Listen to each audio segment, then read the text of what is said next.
How are you doing? Oh, yeah, we are doing fine. Yeah. Sorry, what's your daughter's name? I wanted you to get her on this show that you have. Sorry, what's your name again, please? Hi, I'm Neo. Neo, nice to meet you. Sorry? Neo. Yeah. Oh, no. Yeah. Oh, okay. Fine, no, yeah. And we're just so you guys know, we are broadcasting, so yep. You know. Okay. Be appropriate, Ram. Okay, Doc. Yes, I shall try. I shall very much. Yeah, thanks for joining us last minute. We're not starting yet. We have a couple of minutes to go. Okay. I just opened up the webinar so people can come in and say hello. You might have to actually relegate everyone to the other status because I see there's a ban on my screen because I think I gave my wrong link. That's okay. I'm going to relegate that person to... So how's Delhi, Rem? Sorry, I'm in Bangalore. Are you in Bangalore today? Yeah. No, I live in Bangalore. Yeah. Oh, you live in Bangalore. All right. Yeah. Okay. Why do I think you were in Delhi? So is Bangalore good today? Yeah. Where are you guys? Yeah, it's getting into spring. weather. Sorry. So you're getting into spring. You're in spring now, right? No, here it's almost now. Yeah, it's close to winter in Bangalore. But we are on the other side of the equator. There's never winter where you are. Yeah, I know. There's no winter. There's really no winter, but in Bangalore there is a little bit of it. Yeah, not too much of it, but there's a little bit of it. Everyone, sorry to interrupt. As there's people joining already, so just please bear with us for another minute or two. And as you are joining us, please in the chat let us know where you are joining us from. And we are recording, so people who don't get to attend live will get a chance to watch this later. So don't fret if you need to run. We will be here. Kuwait, India, where else are you guys from? USA, awesome. I'm in Chicago. Our speakers today, our panelists are joining us from South Africa. I'm Stellenbosch. Oh, don't do that. That just Okay. You know what, you guys go have your wine. I'm going to just sit here jealously. That's not fair. Anybody else joining from a vineyard, please tell me so that I can also, I was gonna say send bad vibes your way, but I won't. I'll just send jealous vibes. Hi, Singapore and Greece.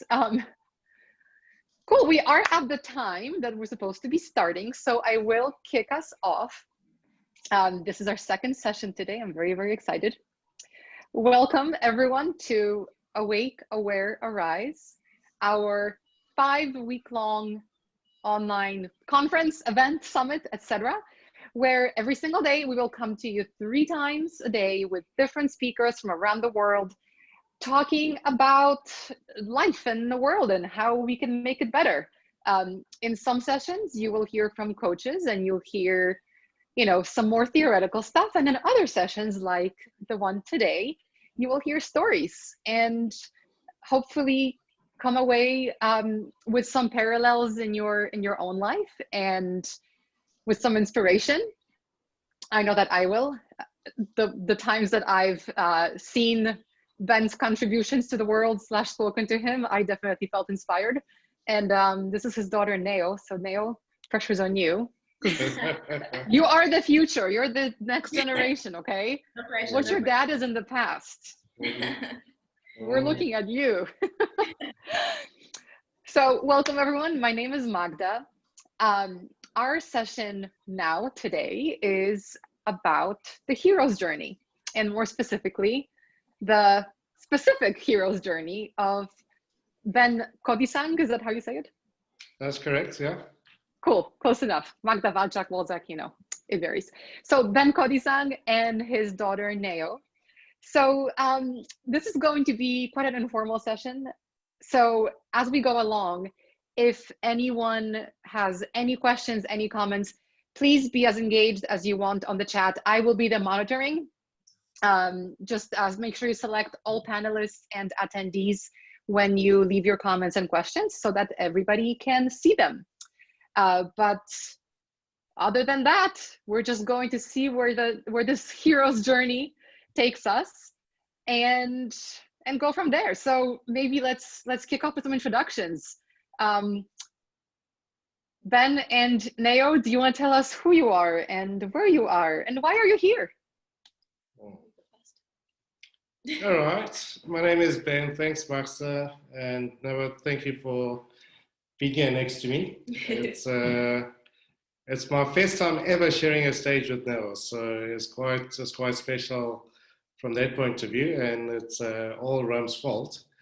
So a little bit about me. So I was born in 1970. So apparently all great people are born in 1970. So I just turned 50 the other day on the 23rd of August. And I hail from Soweto, which is probably the biggest township that started in apartheid South Africa. And I started school in 1976, and 1976 has been journaled throughout the world as a student uprising. So it was in that era that I suppose I started school. I had the privilege of winning myself a scholarship that took me to St. Stithian's College, which is one of the top private schools in South Africa. And I studied to become a chartered accountant, so I'm a CA, and I've been in the investments arena for 25 odd years now. So I've worked for big listed corporate institutions. So I spent about 10 years in public markets management. I spent the next 15 combination. So I worked for Mutual, which is one of the big financial services companies from Africa, listed also on the JSE. And I suppose my claim to fame is I was a managing director of Mutual Property, which then was probably, I don't know, top 3 real estate business. We did regional retail shopping centers. And I've spent time managing director of Stanlib. So I've spent time in the C-suite, I guess, to get a long story short. And after 25 years, I decided I learned what I could out of corporate, and I decided to venture into the world of entrepreneurship. So I started a business called Alt Capital Partners. And for Alternative Capital Partners, we are impact investors. So fundamentally, I'm a social capitalist. So I believe in doing good while we make money. And I suppose some of the problems in the world that I'm trying to solve is three businesses that we've set up. One is about economic infrastructure. As you guys know, South Africa and actually Africa has got an energy challenge. So I'm all about renewable green energy. So we invest in renewable energy projects, but water, transport, and ICT. So all bulk economic infrastructure. The other business we do social impact property with. So there we try to solve problems of the unequal human settlements that exist in sub-Saharan Africa. So we do what we call affordable housing, which is high density, multifamily type of dwellings, where we're just hoping through our investment activities to just restore dignity in terms of how people live, work, and play. We do co-living, which is my solution to the millennials, even though Noah will tell me just now that she's not a millennial.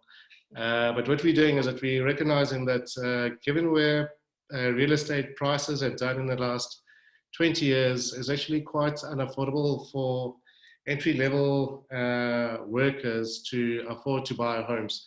So what we do then is we buy office buildings and we convert that into apartments.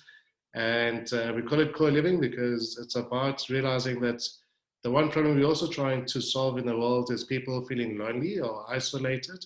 So our solutions are about creating neighborhoods or neighborhoods And then we also do convenience retail in townships and rural areas, which for us, it's about taking the economy to the people. Because in South Africa, through apartheid spatial planning, there's a disconnect and people have to travel long distances to places of work. So we then trying to bring their essential services to them so that they can save money and have more time to live a life of dignity. So that's kind of like what we do. And the last part of the business is all ventures, which is where we support entrepreneurship, but we focus on the small to medium-sized entrepreneurs. So the people that generally don't have access to big money or their formalized capital.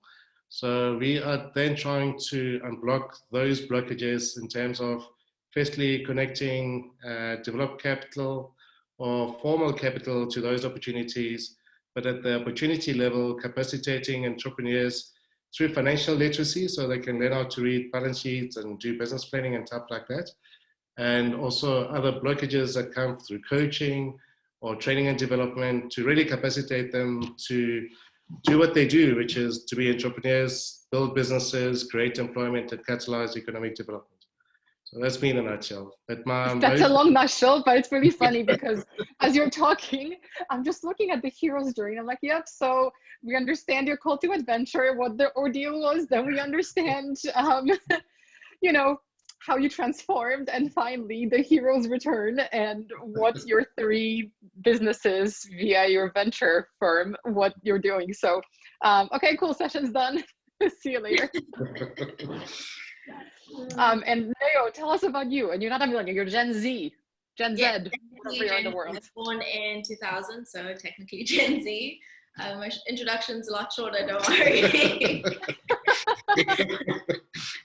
So hi, my name is Kodisang, Ben's daughter. So as I said, born in 2000, first lived in Cape Town. So I was born in Cape Town, lived there for the first 12 years of my life, which was very unique experience. And then after that, I went to high school at St. Mary's Girls' School in Johannesburg. Followed by that, I did a productive gap year in which I studied A-levels for a year. And then this year, I'm currently studying my first year at university, Stellenbosch University in particular, hence why we're amongst the vineyards. Oh, okay, got it. Yeah, and I'm busy studying a visual arts degree, and I'm majoring in fine arts. Oh, amazing. I'm very, very jealous. Have I said it before that you're in Stellenbosch? The wine we could have. I see Ram is back. Excellent. It's so great to have both of you here. And I do want Ram to jump in because like Ben said at the beginning, it's Ram's fault that both of you are here. And while I have an idea of what you mean, I would love Ram to tell us what inspired him to invite your daughter along with you, Ben. Ram, hold on. And I can't unmute you. I don't know why. Hold on. Don't touch anything. I'm gonna try. Ready? Oh, good. We're here now. Yeah, you can hear me now. Yeah, okay. Well, yeah, when I spoke to Ben, in some ways, what came up to me was, certainly I didn't go through the same trials and tribulations that Ben you did. Certainly, probably I had a much more, let's say, comfortable journey in my, if at all, if it was a hero's journey. Yours is much more of a hero's journey than mine. But what was, it was very interesting when you said that you have a college-going daughter who's about to enter university. I think that's what I remember at that time. What's her perspective on what you are now? And would she want to follow that kind of life or the path that you took, becoming a chartered accountant, becoming whatever you are in the financial world and all that? Because for whatever reason, I remember that one of the things that my daughter said very early in her life, when she was even in her mid-school, that she didn't want to be anything like me in the corporate space. We never really got discussing too deep into that kind of a thing, but basically, I felt it meant that there wasn't sufficient work-life balance or integration and stuff like that. And I still remember later, much later, when she went to college, she went to the US, she got into NYU on a pretty prestigious program. And she had an option to go into the management school, Stern. And she said, no, I'm not going to do that. So, one of the things that I constantly kept hearing at various points in time was that don't try to live your dreams through me. So that kept a check on in terms of what, in terms of even any advice or anything that I wanted to give, or a different perspective of how one's own children, especially one's daughters, look at us. So that's why I was very curious at that point in time. What if there was a conversation between the two of you? So I'll stop here at this point in time. So I'd be much more interested in hearing your daughter's point of view than your point of view on that. Gosh, one thing I'm very grateful about is the fact that my family has granted me the privilege to always chase after what I am passionate about. And personally, I wouldn't go into the finance sector because it's just not something I'm passionate about. There have been many experiences, especially around about grade 8, grade 9, when you had to take EMS. And my dad and I would have these little bickering moments because he's trying to teach me EMS. He's like, you should know this. This is what I do. And for the life of me, I understood it, but it wasn't something that I could enjoy. So I've always been passionate about like the arts and everything. So I definitely would chase that long before I go to finance. But I quite like my dad's, the way he encountered life, in the sense that he first established himself within a company, but he was still very, he stuck to his core and his, things that he valued. And instead of forfeiting all of that just for the corporate 9-to-5 lifestyle, he did make the change to chase something that he was passionate about and become an entrepreneur. So that's one thing I really do respect. But I think in that sense, I might follow that wave of life, because I think that is it's a special kind of experience to have as you get older, because then first you learn how to fit within a society, how to work as a unit, teamwork, and you establish yourself and you learn from others. And it's a very great space to do that within a company. But then once you've established yourself, just kind of setting out and being able to share all that you've learned with other people and start something really amazing and impactful. I think that is a really special journey to go through. So yeah. So I'm curious, you talked about, what your dad has done professionally. I'm curious how you think about the beginning of his hero's journey, the hard part. I mean, Ben, I think you said you were 12 when you got that scholarship to, yeah. Yeah, that's correct, yeah. Yeah, so it's a very long time between, gain the opportunity to start building your life, which you've done amazingly. I come from a small village in Poland. My parents are amazing and I had the most amazing childhood. But, now that I'm an adult and I understand the sacrifices they had to make and the limitations that we had under communism. I mean, things like if you wanted to make dinner, you went to the garden and picked the vegetable. And if you wanted chicken soup, you killed the chicken. Like these things didn't occur to me as not normal when I was growing up. And now I understand that they aren't normal. But what's even more interesting is that there's a nostalgia now for that kind of lifestyle. So I've actually come full circle, and my growing up is now privileged in a different way. So point is, I'm lucky. Thank you, parents. But it's been an interesting journey for me to think about my own parents' heroes' journeys and the sacrifices and the transformation they had to go through in order for me to have the life that I have. So I'm really curious, Neo, like how has it impacted you? How do you think about Dad's origin story? I think it's a really amazing story, and it's quite interesting because I find quite a few parallels with our experiences, in the sense that he setting out into school that it wasn't that mixed. There was still quite a bit of like racial disparity. It's a new space to be in. You have to find a sense of community within that space. Except for me, I experienced it a lot earlier because I grew up in the suburbs in Cape Town. It was a majority white place. Even the school that I went to, it was majority white. So there weren't that many, kids like same complexion as me. So with kind of like forming my identity within that space, that was quite an interesting journey for me. So I realized one thing that it's taught me is that I seek out like people from sorry I seek relationships with people, so I care more about what they have going on inside and how like what their view of the world is, and that's more of an attractive trait to meet someone and spend time with someone than necessarily the color of their skin, which I find is pretty interesting.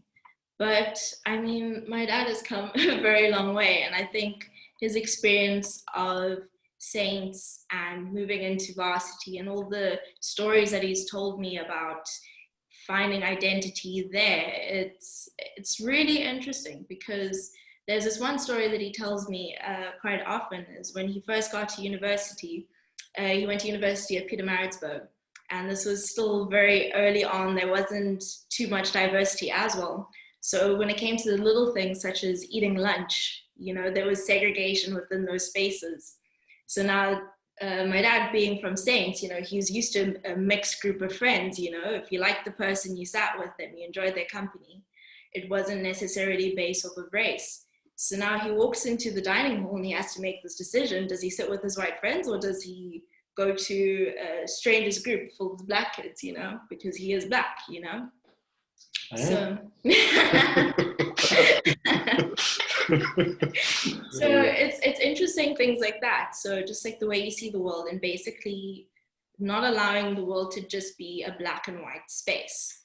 That about his journey has been quite memorable for me.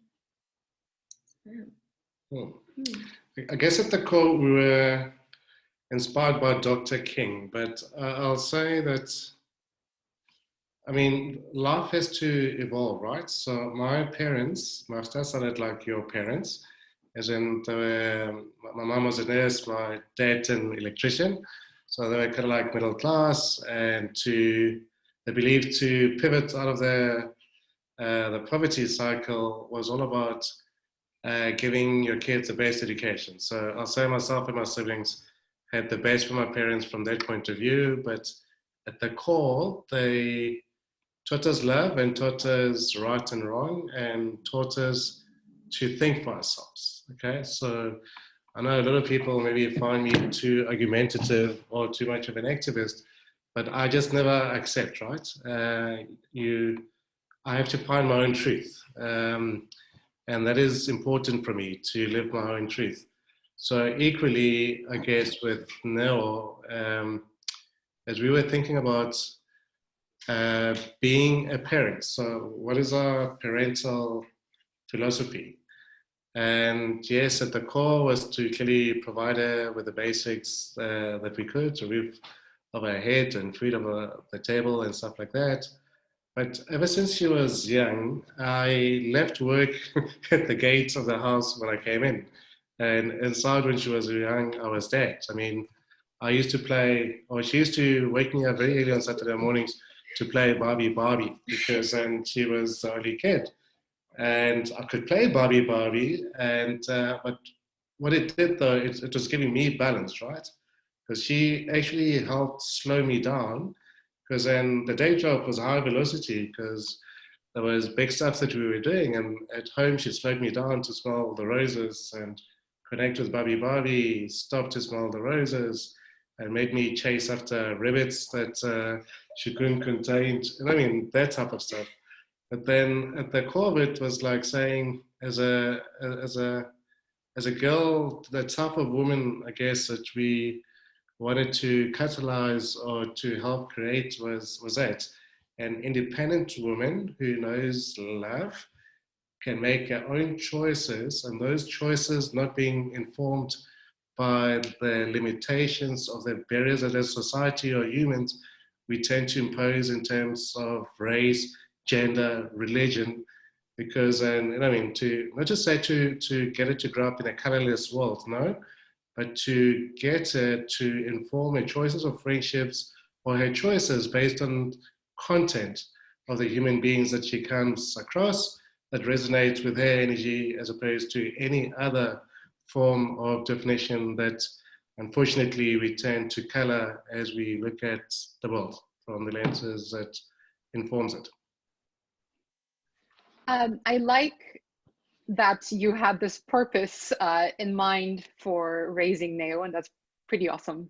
I'm wondering if there are some, from Neo's perspective, are there some like overhangs potentially from your dad's past that you are seeing? And I don't have to ask this question, to give an example. I'm better with examples. So my parents, especially my dad, even though, you know, they're now in their 60s, everyone is good. My dad has a successful construction business. They have no mortgage anymore. Like, everyone's healthy. My dad will go out of his way to buy petrol, fuel, gas, like way, I don't know, 20 minutes out of his way, because it's in the end maybe 3% cheaper than the one that is by his house. And where that comes from is, like, my parents, they had nothing growing up. I was much more fortunate, but we'd be considered, you know, poor, I suppose, in comparison, but my parents literally had nothing.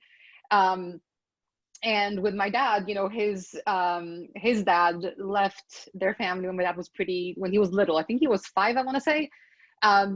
So yeah, my parents have this ingrained, my dad, if you can go and save that cash, great, do it. And I'm just like, Dad, but your time is also worth money. The fact that you're going out of your way, and in the end, like, how much are you going to save? $1 here, here's $1. He's like, no, you don't understand. I'm like, no, I don't understand.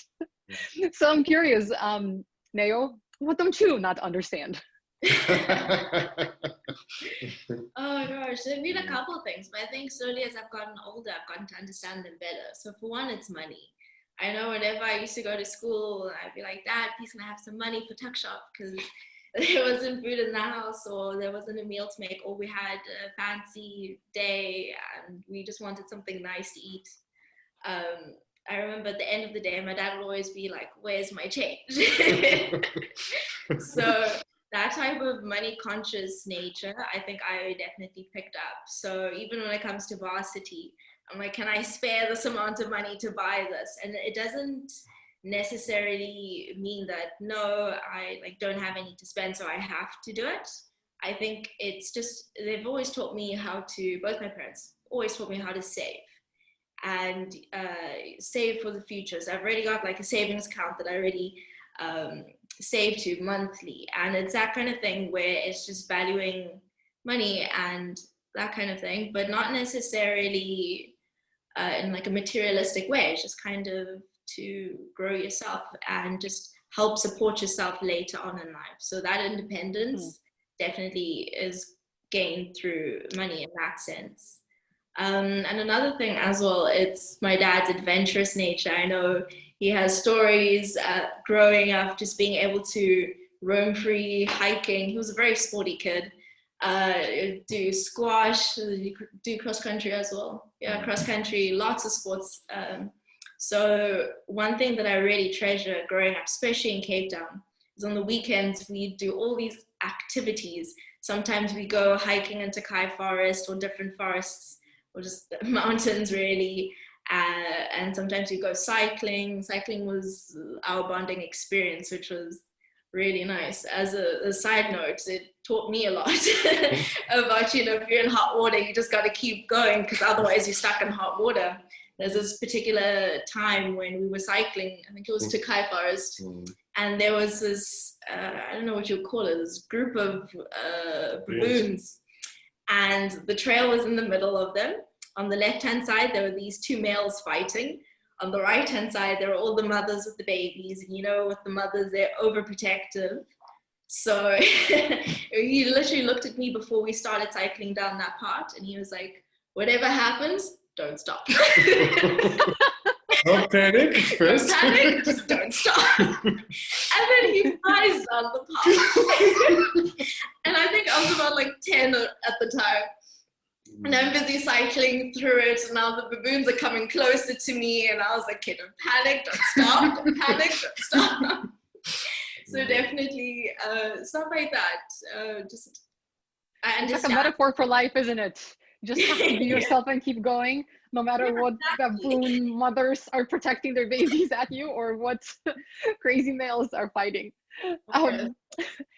Ram, maybe you want to jump in here, but both you and Ben, since you've raised such wonderful children, how has coaching been a part, or has it been a part of parenting? Because I've had the pleasure for the past few years to meet some offspring of our amazing coaches through different interactions, and I think it shows that your parent is a coach.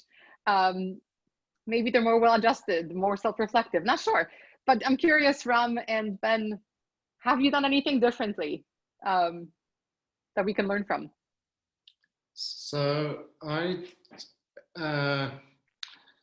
in our chat the other day, Marta, I said I did mankind work, right? But without getting into it, it's process work to get us as men to understand that we are hunters and we need to treat our gatherers with the necessary respect that goes with it and teach us accountability. But anyway, so during my mankind weekend, the one blockage that I didn't realize was a blockage until I did that process work was we had to do the human gauntlet. So clearly it's just men because it's mankind. So there was a human gauntlet where men basically made a barrier. And our instructor said, you need to run through this. And clearly we stand in line, and I saw people being successful at it.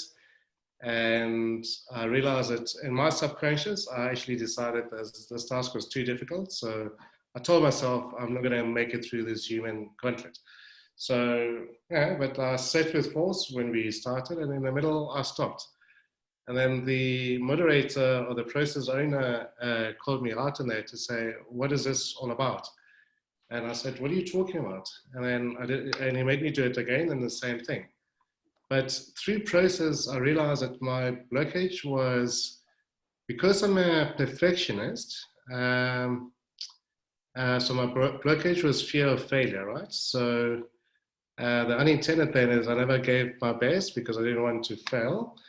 And then when he slowed it down to the root, I realized it was my daddy issue, right? Because then I had a project when I was 9 years old that I had to do, and my dad, being an electrician, is a handy person.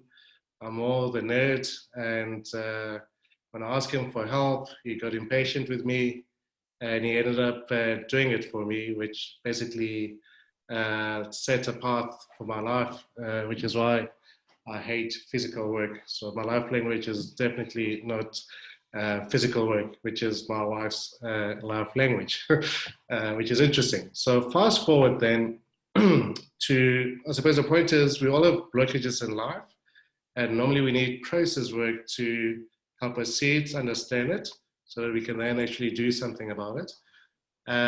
So when I was at Old Mutual Properties, it was the first time personally I came into contact with coaches. Actually, I was doing my fellowship with Duke University and the University of Cape Town's business school at the time. It was called Emerging Leaders Program, and they introduced coaching to us, and I was working through my gender biases at the time. So I chose a female coach. It was that female coach that recommended Mankind work because her husband had actually done the work.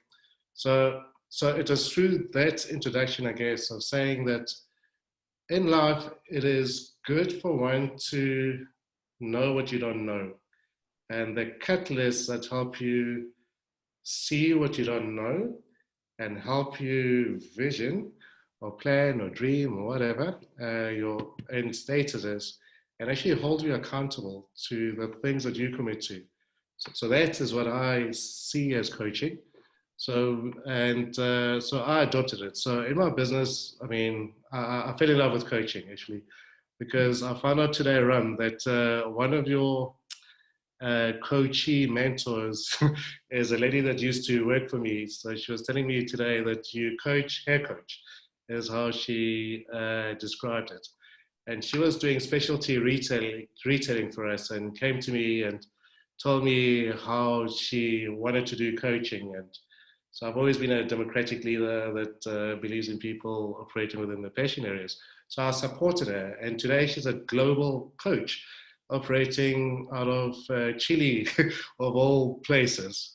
So I've always believed in coaching, I suppose, and in business we are coaching. So my leadership style is exactly that. So I see my job in terms of visioning and rallying people to true north and unleashing the energy that's required to get them to move, and capacitating them in terms of support to that point and holding them accountable, by the way. And with all the levers. So I see myself as a business coach. That's what I do for a living. I mean, what do? I do coaching for a living, because to me, business is about people. So unless you understand the psyche of people and how systems work and how you can get people to move, right? That's why I'm saying don't panic and don't stop moving. It's one philosophy that I apply to everything. And as a marathon runner, I don't panic. It doesn't matter how tough the race is, and I never stop.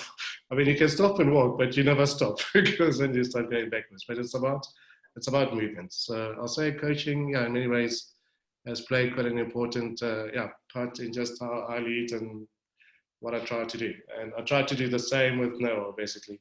So I've never imposed my wishes on her, because I've always understood it's her life. She's accountable for it. And my job is to capacitate the manifestation of whatever her dreams and ambitions are. So I'll say what Reggie and I did as parents was just to watch. So we watched Noah, as in where was her interest, and wherever her interest took her, I mean, we'll test it and support it and encourage it. And sometimes it was great, sometimes it does not. I mean, she made me buy a piano because she was a promising musician, and that piano still stands. And I don't know when last you played this piano. And again, she told me she had a bad teacher that took away that passion. But the point is exactly that. As a parent, just watch, observe, support, and encourage. So personally, I know she gets excited when she gets A plus grades, whatever. So I try not, clearly I'm happy for her, but I try not to overplay it, because I don't want her to shoot for overachievement to, I guess, the same extent that it became my shadow, because fear of failure or achievement was my blind spot. So I tried to get her to be as relaxed as she can be, so that she's driven by passion as opposed to fear, so that she runs towards as opposed from. And a big fundamental difference between, I suppose, those two starting points. But yeah, you can share a little bit more. Yeah, I think one thing that's quite similar between my dad and I is the perfectionism thing. I'm also a great perfectionist. So I totally understand when he says, you know, one thing that stops you from achieving is the fear of failure. So I think in that sense, he's been really great at coaching me through that and just helping me get through that fear, because he's been there, he's experienced that. And one thing I really appreciated is the fact that he shared stories with me about how he had to overcome it, and that the struggles he experienced. Because I think a lot of the time with parents, you know, you try to shield your kids from everything that you experienced, so you don't really tell them about it. So they don't see you as like a human, a regular person, because it's this, you show them like your ideal self, essentially, which I find to be quite interesting. So in that sense, he was a very great coach for me, because then we could relate very honestly and openly. But yeah, so that's one thing that I got to experience mainly around about 2016 and onwards, which was great. So yeah.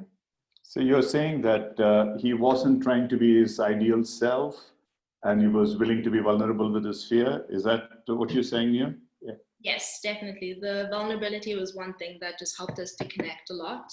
And just it made the advice so much easier to take, because it's one thing having someone preach to you what you should do and giving you advice in that sense, and it's another thing someone actually sitting down and telling you, I've been there, so this is what I've experienced and this is what helped me get out of that. So yeah.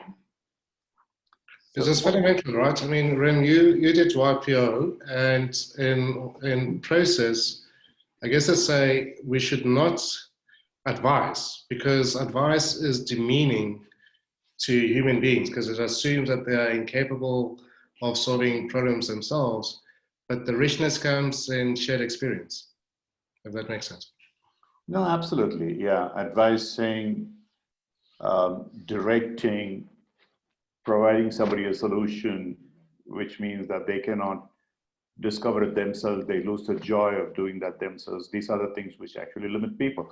But what I mean, two things. One is when you talked about, in terms of, there were some words that you used that will come back to me in a minute. But it's much easier to be a business coach, an executive coach, whatever it is, than being a coach to your children. It's a lot more difficult, pretty obviously, because first of all, there's a lot more at stake in many ways. And you are really walking the razor's edge in many ways. You really don't know how much of what you say is going to be accepted. You cannot be as disengaged as you could be with an external client or a business person. And but like what you said, that it was you offered it. Okay, if you wish to take it, you take it. This is what I've experienced, what I heard you saying. That's probably the best way to do that. But what I'm curious though is that you came from a space where literally you pulled yourself up by your bootstraps and struggled through a large part of your life. Now, in spite of that, when you say that you have a fear of failure, I'm just curious as to where that is coming from, because that's what you have probably faced all through your life and been successful as well. So is that actually working for you as an energy which is pushing you forward rather than something that is holding you backward? Such a good question.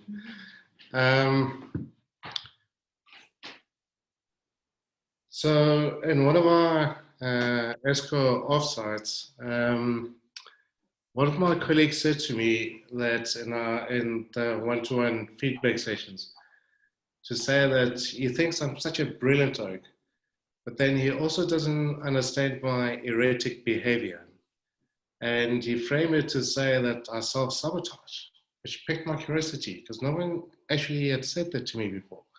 So I asked him what he meant, and he explained it from his worldview, which then made me to go back and reflect, I guess, the origin.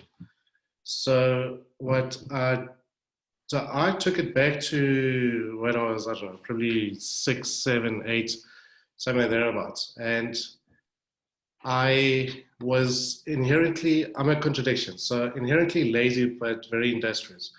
So I must have found out clearly that I was smart at some point, but I refused to come first. And literally, it was a conscious choice. And I was comfortable with being third.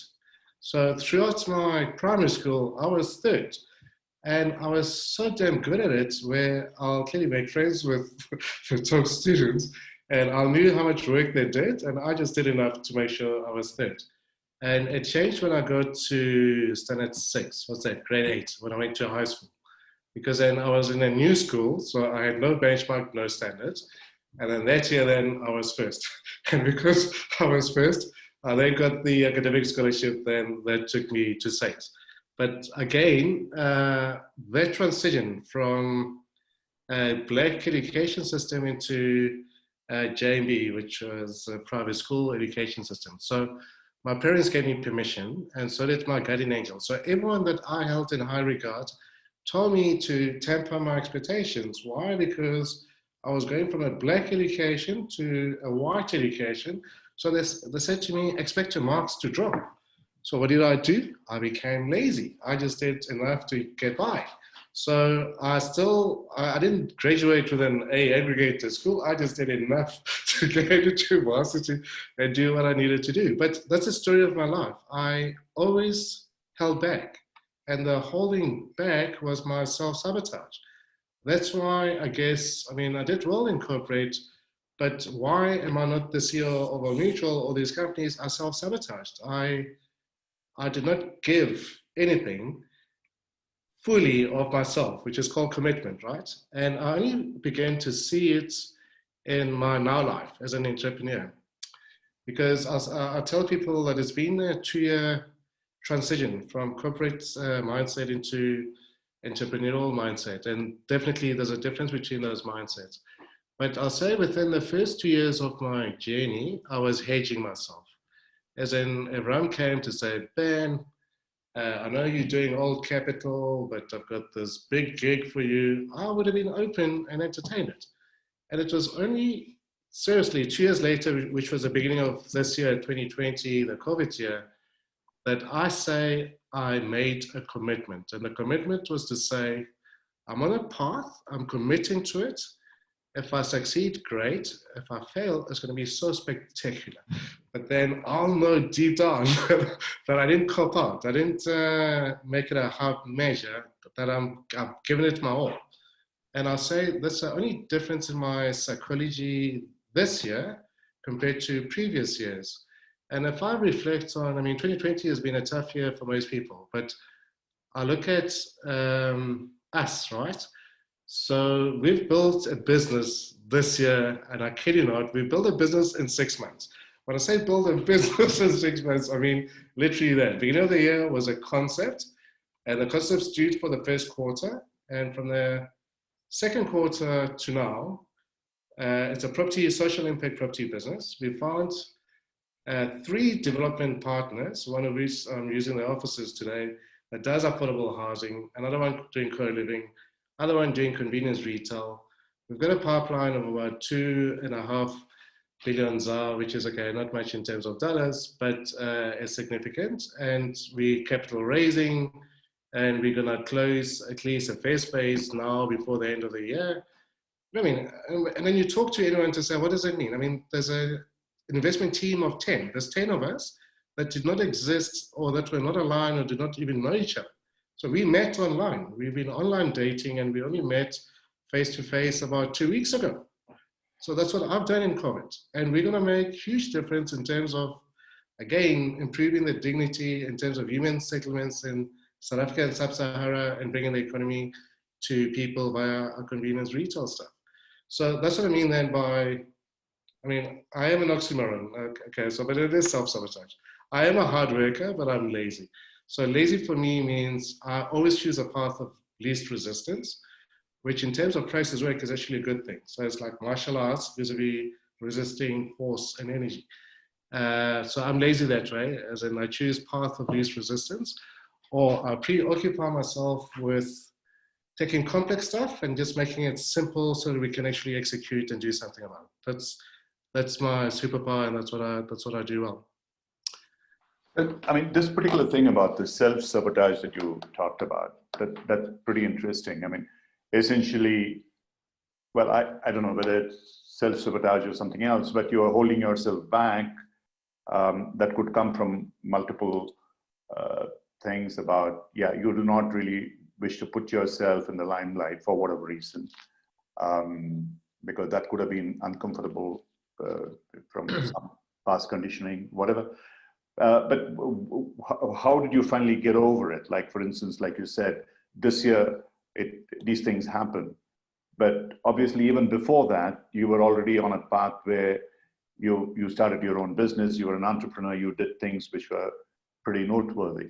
So what was it that helped you make the shift away from that space of holding back and self-sabotaging, as it were? So maybe on reflection, I was lucky that I had bosses or sponsors that believed in me. And maybe I was curious enough to actually reflect and think about why do they believe in me more than I believe in myself, because I could see that the difference. And one that comes to mind is my boss who gave me this opportunity with Old Mutual Properties to start off with. So when I got appointed as MD of Old Mutual Properties, I had zero commercial real estate experience. That's zero. Yes, I had investment experience, and he believed in me and my abilities. I mean, I was a professional, right? So which means I achieved results through self. And now I was managing this business of about, 320 people. I'd never managed people to that extent before, but he believed I could do it. So I guess it's, I was curious, why do you believe in me more than I believed in myself? So then I realized it's because I'm thinking there, as opposed to valuing myself where I should be, to really being impactful. So, so it was a combination then of having sponsors, people that believed in me, supported me. It just started me on a journey, and it's just been a continual process, I guess. Excuse me, of self-discovery to the point of understanding my potential and actually going for it. Because when I was running Old Mutual Properties, I mean, it was pretty, it was such a success. I mean, we were 4 billion assets under management. In 7 years, we grew that business to 32 billion.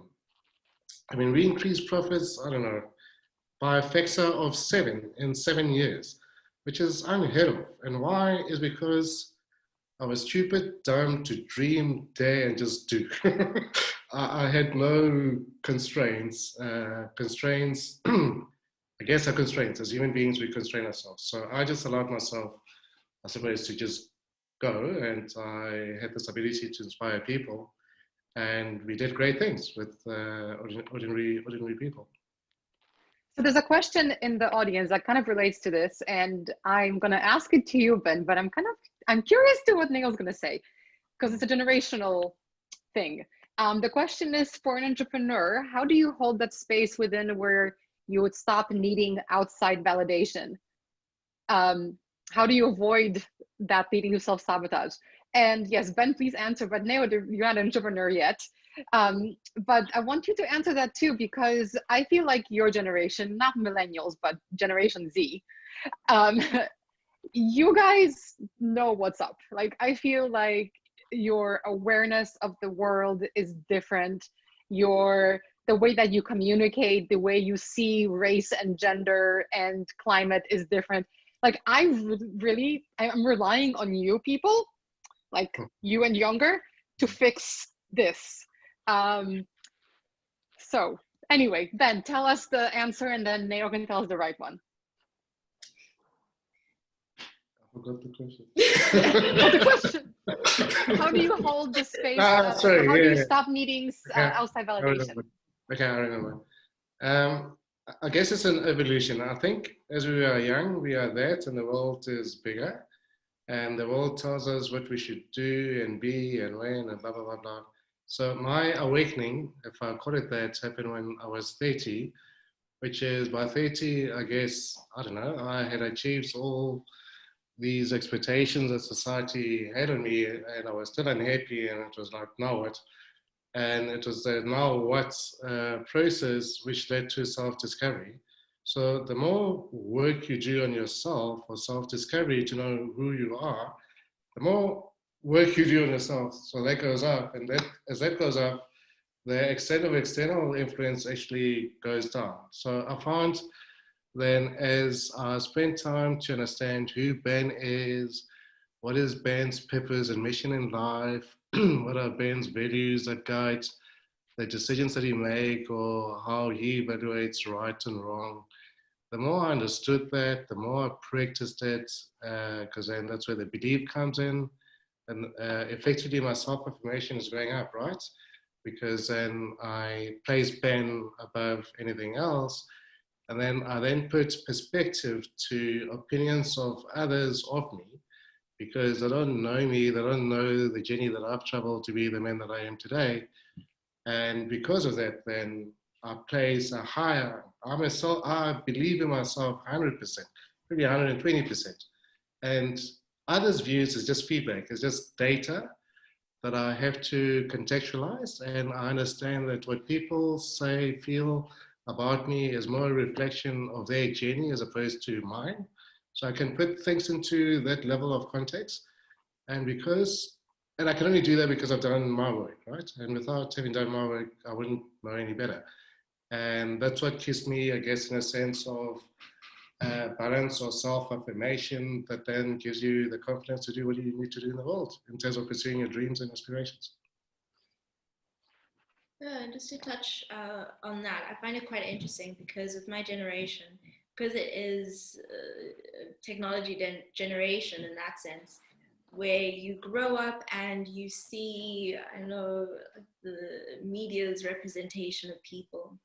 And that is it's a slim margin of what people genuinely look like on the earth. So it's very easy to fall prey to low self-esteem and a lack of belief in yourself. So one thing that I found quite interesting, my dad has a saying that he's recently been saying quite a lot, is basically asking, what's your superpower? So essentially, you have to look within yourself and say, okay, cool, what am I good at?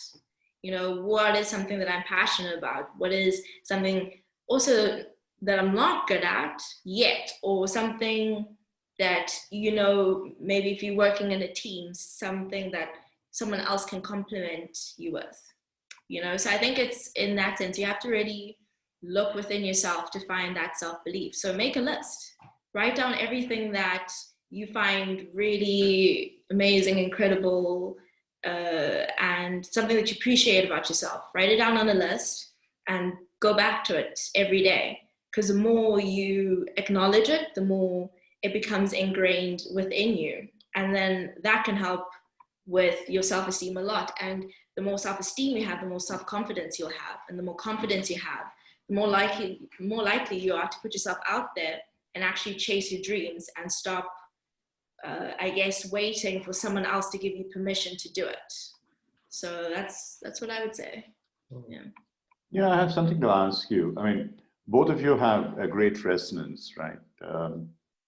Now, what happens to the times when you feel your father doesn't understand you? You don't get me. So what do you do at that time? I mean, don't tell me that you never face that. It's rather difficult to believe. But when you do that, what's your coping mechanism? How do you resolve it? It's an interesting one. I actually haven't felt like that in a while. I think definitely in my earlier teenage years. When I said you can't go to that party you wanted to go to, and then you were angry and you went upstairs. You can shut up. Generally, these happened quite a few years ago, actually. But obviously, you know, you get the frustration and the anger. But yeah, it's one of those things where it's kind of out of your control. It's quite funny because growing up, compared to a lot of other parents, I'd say my parents were pretty strict. So it's something that I've kind of made peace with. So the minute you make peace with it, you just have less anger. I think when you want to fight it a lot of the time, then it just creates a lot of friction.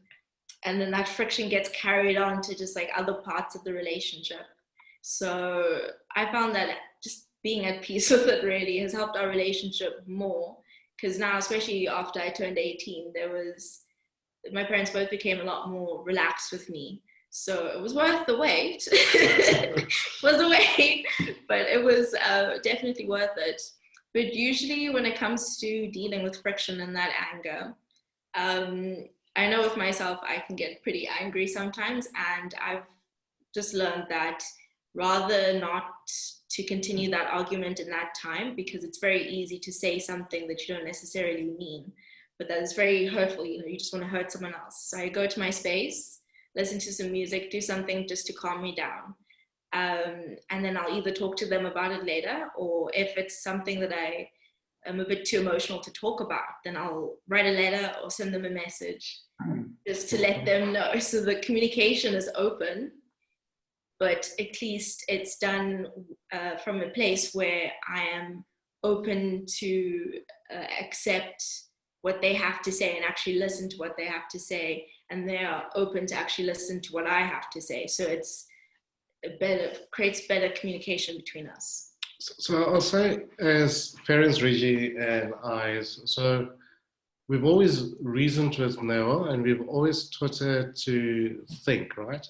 So clearly the challenging years were the teenage hormones years, when now all she wanted to do was to go to this party because all the girls are going to a party.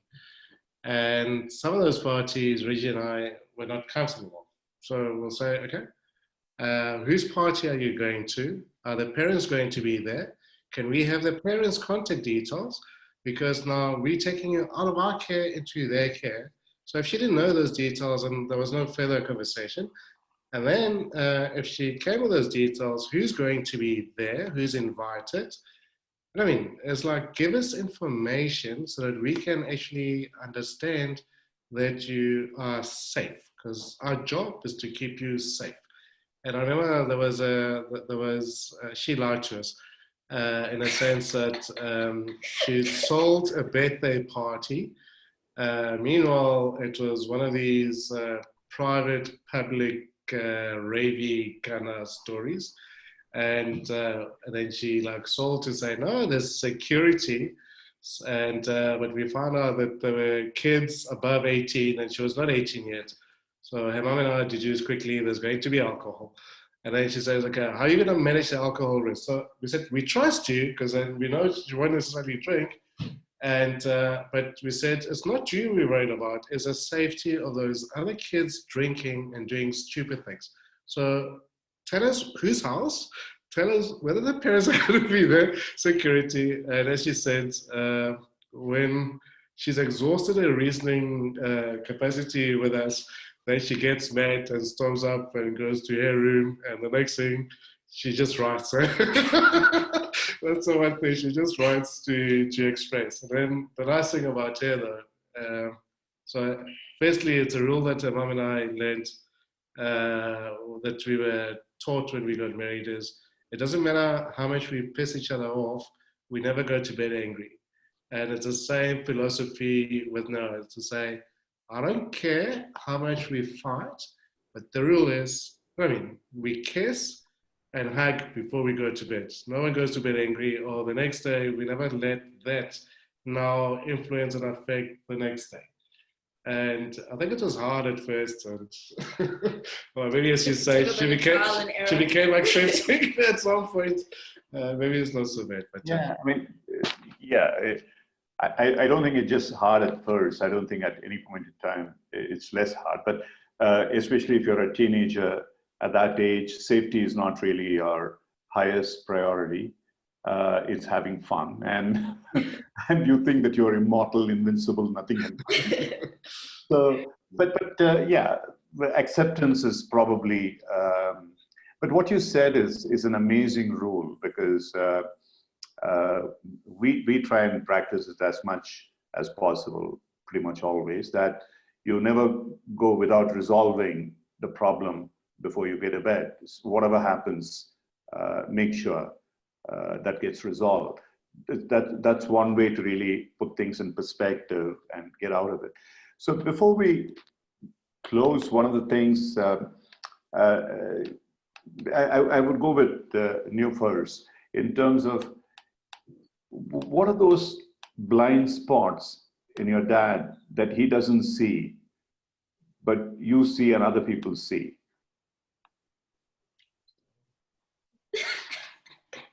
Sorry, he just muttered stubborn. All those who couldn't hear it. And he doesn't think he is. Oh gosh, blind spots. You know, he can be pretty set in his ways, but he's still reasonable, which I appreciate. Blind spot. Oh my word. We have these family check-ins at dinner in which we check in about everyone's day, how you're feeling and everything. And we've timed him a couple times. He'll go 20, 30 minutes talking straight. So he does like to talk quite a bit. But besides the little things, I don't think I can think of anything that's like a deep set moral thing that I necessarily have an issue with. Okay, so he's certainly not one of the Dr. Jekyll and Mr. Hyde kind of people. No, it's quite interesting. I think with my dad, we have more of a relaxed relationship. I think because I'm the only child, so it's not like I had someone else to play with growing up. So a lot of the time he filled that role. So we have more of a playful relationship, which is quite nice. So yeah, so not the usual super authoritative father figure. But so still what about Neil's blind spots, Ben? Are you scared to tell her that? Not really. That's a good point. So the one thing I suppose that we brought to her awareness recently is, in as much as she says she's a perfectionist, and she is a perfectionist, she can be so damn untidy. So Mom would make that point. That her room sometimes, does not live a state that we would like of our home. But she got to explain it to say, as her space is a reflection of her headspace. So the clearer her thoughts are, the tidier the room, and the more chaos, the untidier the room. So now I know when the room is untidy, I don't shout at her. I bring her aside and say, no, what's wrong? Yeah, so tidiness is one. Yeah, the others is just how she is. So she is a perfectionist, which basically means she takes her time. Whatever she does properly. I mean, when she cooks, she'll really research it, go into Pinterest, research the recipe, and she makes a whole love affair about it. And she generally does a good job. So for someone like me who just likes to see things done, she takes too long. But I understand it's just kind of like in a makeup. But in many ways, I mean, she's a delight, to be honest. She's a delight. I'll say as parents, I mean, we could have been challenged in more ways than one. I mean, even with the first boyfriend, he was like politely introduced when I go to drop off to say, no, actually we were driving, and then she asked, she thinks she's smart this way. Because then she starts asking me funny questions like, how old were you and Mom when you started dating? And then her uncle likes asking leading questions like that. So the mom generally says, no, that's none of your business. What do you want to know? Because she knows this. And then I'll answer, and then she'll work it out to say, so for you and Mom to have married at 21, how many girlfriends did you have before Mom? So and then she'll work it out when I started dating, and then when she realized that she was within the sweet spot, and then she says, oh, by the way, Dad, I've got a boyfriend. Nice. And then clearly by that time, I could not have any other argument, right, except for asking, so who is he? Tell me about it. Where did you meet? When did you meet? And how come I didn't pick it up? And then I'm curious, like stuff like that. So that kind of detailed research is now showing up in your culinary skills as well, right? So figuring out and then using that as a extremely powerful weapon. Yeah, that's absolutely great. That's what smart children are. I have a couple, so they were fantastic. So it's such a pleasure, isn't it, learning from your children? I think that's the greatest joy in life for many of us. So it's been so wonderful having you both in conversation with each other. So Magda? Yeah, I will close things.